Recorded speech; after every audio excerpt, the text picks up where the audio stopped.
La porte. Un jour, j'ai laissé mes parents pour aller vivre toute seule dans un appartement. Mais cet appartement avait une légende à ce sujet.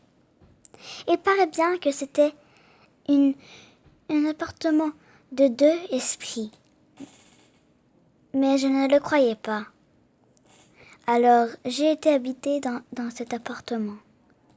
Il y avait une porte que j'étais pas capable de sentir. Quand je me suis approchée, elle était verrouillée. Je me suis dit, ah bon ben, c'est sans doute il ne faut pas y aller. Quelque chose d'horrible. J'ai vu une petite silhouette en avant qui me regardait à côté de les petits vêtements. Je me suis dit, cette silhouette est peut-être mon imagination, ça ne se peut pas dans un appartement. Mais je me suis dit, réfléchis, ça se peut une silhouette dans un appartement. Alors j'ai tout de suite parti de cette chambre et allé dans ma chambre pour aller chercher quelques petits bijoux pour mon rendez-vous à l'hôpital et m'arranger un peu pour être belle à l'hôpital.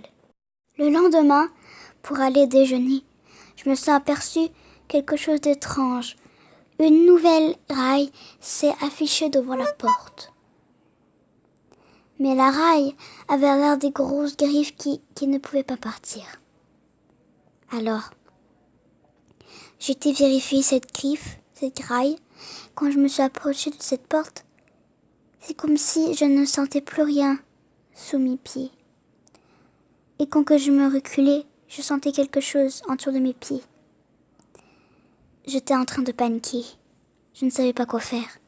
Je me suis dit, je devrais aller déjeuner pour penser à d'autres choses. J'ai été déjeuner des bonnes toasts et ça m'a changé les idées. Et là, j'ai été plus heureuse. Après le déjeuner, il fallait que j'aille à un petit parc avec ma mère. Car j'ai vu que j'avais une petite sœur. Alors il fallait aller l'amuser dans le petit parc. Mais j'ai vu une autre silhouette. Mais là, ça paraissait très étrange. Une silhouette toute noire. Elle n'était pas très belle à voir. Et j'ai vu que ma petite sœur s'en alla dans le module. J'étais stressée. J'ai dit, non, va pas dans le module. Ma petite sœur se retourna. Et il me dit, je dois y aller, ça me tente. Mais moi j'ai répondu, non, tu ne dois pas, tu ne rapproches-toi pas de ça. Alors, elle s'est retournée et elle a rejoint maman. Après d'avoir allé au parc, ma sœur, très énervée, rentra dans la voiture. Mais maman me dit quelque chose de très étrange. Dans l'appartement, comment te sens-tu? Est-ce qu'il y a des trucs bizarres? J'ai vu un fantôme en avant de chez toi. Je me suis dit dans ma tête que ce n'était pas possible. Elle ne peut pas voir un fantôme ou quelque chose du genre affiché dans ma fenêtre quand j'ai été dans la fenêtre pour regarder la nature. Elle n'était pas là, ma mère. Alors j'ai trouvé ça très étrange. J'ai dit, eh bien, il y a une porte très étrange, oui, mais il se passe des affaires étranges dans cette porte.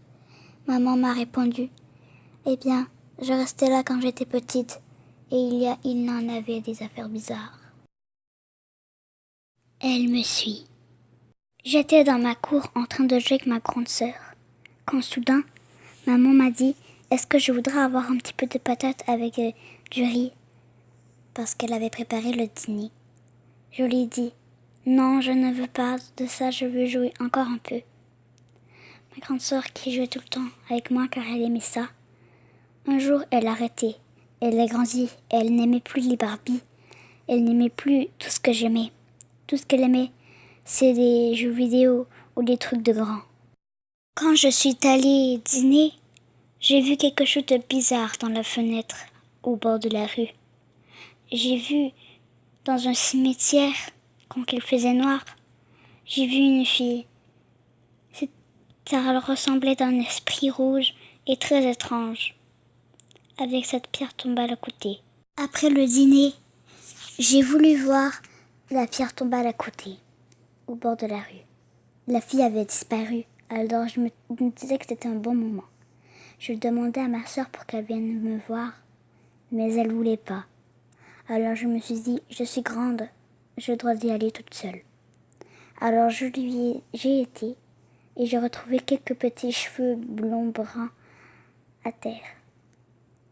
Je me suis dit, où qu'ils viennent ces cheveux? Et comment c'est qu'ils sont par terre si la dame ne savait pas cogner la tête ou quelque chose du genre? Quand je me suis retournée, la fille était que derrière moi. Moi, j'ai crié et je me suis précipitée dans ma chambre. J'ai couru dans mon terrain et je me suis cachée avec mes couvertures dans ma chambre. Mais cela n'a pas aidé. Elle était encore là. Elle me regardait au mon lit. Elle me disait